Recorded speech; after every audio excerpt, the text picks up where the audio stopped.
tell me, what was that like for you growing up, and how did you get to know about the family business? Was it like a constant presence, or were you suddenly introduced to it? Do you remember how that happened? Think a constant presence is a good way to say it. I don't remember life without Edlong in our family. So yes, being the youngest of seven and very much farther away than the other six. So a Catholic family. My mom had six kids under the age of seven, and then 5 years later I came along. So there was definitely a gap, and I think that gap, my dad and I were like best buds. So he would take me to the hardware store, to the nursery, and he was a big gardener. And I ended up growing up hanging out at Edlong a lot, climbing on spray dryers and really getting to know the business.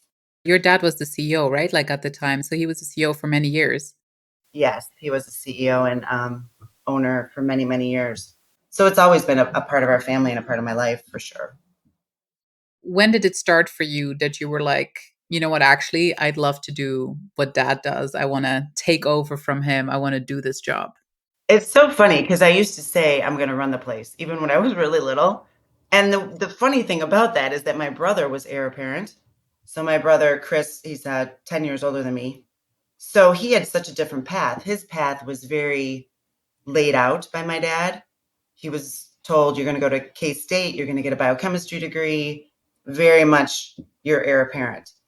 And probably when I was around eighth grade, my brother decided, that's not the path for me.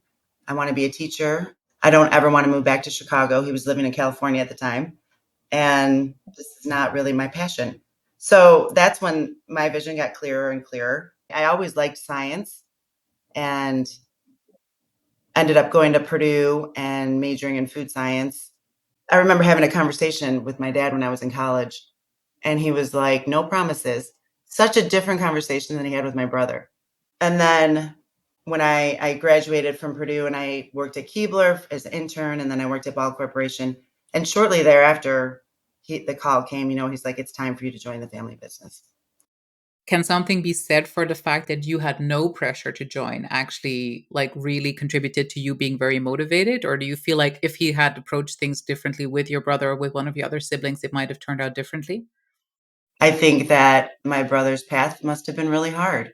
I think being a son is a whole different ballgame. And I loved the fact that it was never forced on me. You have to want it. You have to love it. You have to have passion. And I think of that with my children. Talk to me about sort of like finding your leadership style, and also what is it that you mean by untamed leadership? Yeah, it's so true. You cannot be your father. You have to find your own voice. You have to find your own leadership.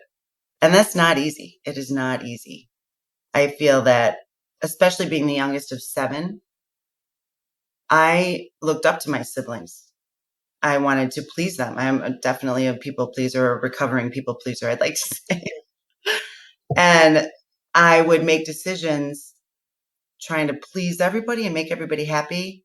And I had to find the strength and the courage to make the decisions that I knew were best for the business. And believe me, those are not always easy when it comes to family. Hardest part.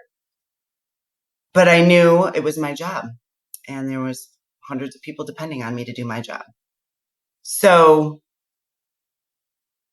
I think it's trusting your own intuition and really leading from your own heart. You're also in an industry that's fast moving, fast changing, is very dependent on being very highly innovative. How do you enable innovation while also sort of like, I guess, really trying to value and hold on and celebrate your traditions? I feel like right now it's an interesting time with innovation. The whole plant-based movement has created so much collaboration, and I love that. I feel like the innovation now is coming through more seats at the table.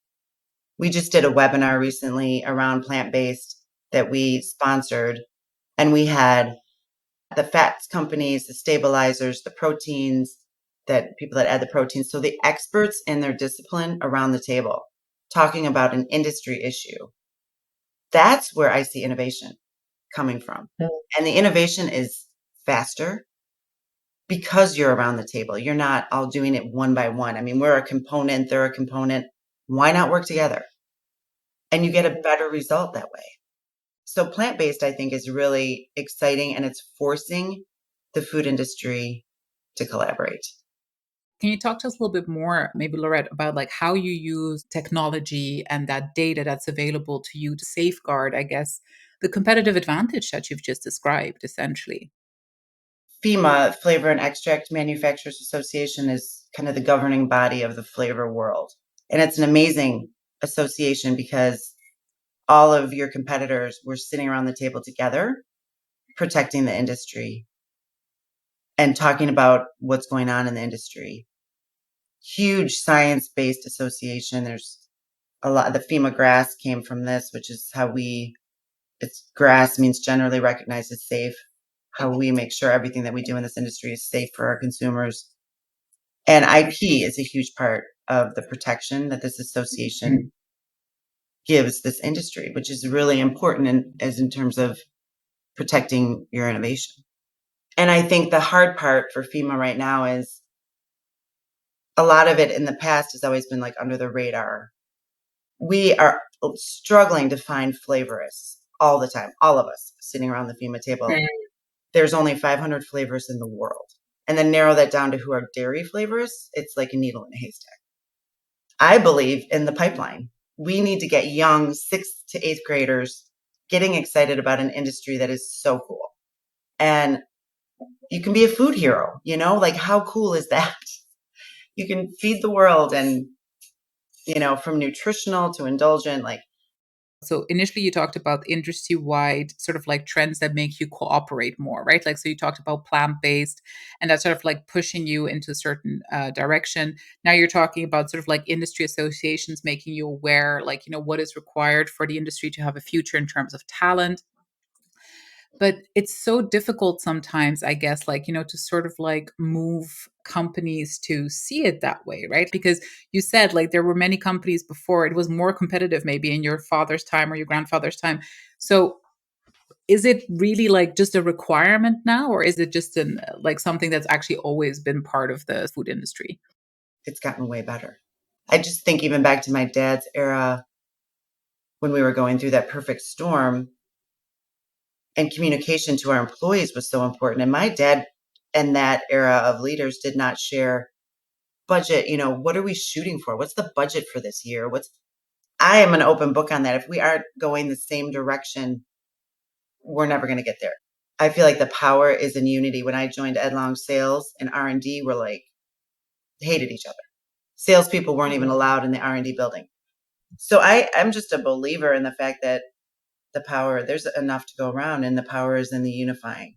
So I feel that in our industry, it's significantly shifted. As you said before, we can't ignore the fact that Edlong is currently, I believe you said, the only female-owned flavor company in the world. Talk me through how that has influenced sort of like your perception of your right to be where you are and where you were. Did that play into sort of like how you felt about being part of the family business initially? Oh, totally. And back to, should I sell? Can they do it better? And they, at least right now, are all men that would be buying us. And I think, that this was handed to me is always something I have to absolutely fight. And I have such a great circle of trust in my leadership team and my employees that really support, wait a minute, look at what you've accomplished. And it's kind of back to that legacy and you can never be, your father. You got to figure out who you are. And honoring the past and stepping into your own power. Whew, it's not easy.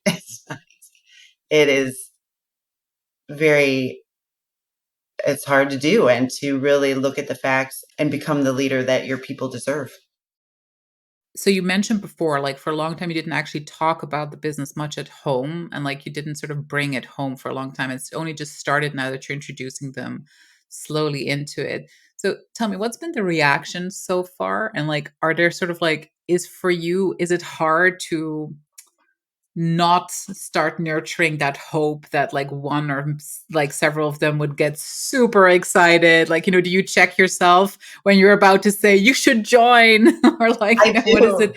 What's it that experience like for I you? definitely, so at one point in my past, so I said I joined when my dad called me in 93. I brought in at least, I think there was 5 of the 7 of us working at Edlong in one form or fashion, be it consulting for IT, outside, or whatever. And my dad's like, "You're gonna rue the day that you brought all your siblings." And I'm like, "It's fine. We all get along. It's perfect." He was so right. And I made my life harder by doing that. I don't know if there was any other way to do it, but I learned a lot. I never ever want my children to have sibling rivalry over this business. So that's my struggle of there can only be one leader. That is just for sure. So I don't really have the answer yet. I feel like I will know it when I need to know it. I think like this is what we also don't talk about enough is like when you decide to actually work in the family business, you are taking on more than a job. You're taking on a different identity than everybody else. You're taking on a different identity than most of the people in your family. And it's something that requires time to get the hang of. I think we're both hoping, obviously, that this will be a faster process for, first of all, women, I would say, in the future joining their family businesses, but I would say generally next gens joining their family businesses. So, some pieces of advice for those who are about to embark on that journey, like, who are about to join their legacy businesses or maybe are like, joining their family offices, mindset sort of like advice that you have. I think understanding the estate planning, whatever that even means in your family business, who has voting share, so that was one gift that I felt that I got with my dad too. We worked together for 15 years before he passed away, and I was intimately involved in all of his estate planning because he knew I was going to have to execute it. And thank God for that. And I feel like we could have done some things better. We could have, but for the intention was to be very fair with all of my siblings. And I think we accomplished that. So I think understanding intimately what that looks like. What does it look like? And I share this with my children. One, Garrett particularly, is I always tell him I love the movie It's a Wonderful Life. Second time I mentioned it, but you know how he's like trying to go travel and then his dad passes away and then he has to go save the building alone. And I'm like, Garrett, that's your role. Just FYI.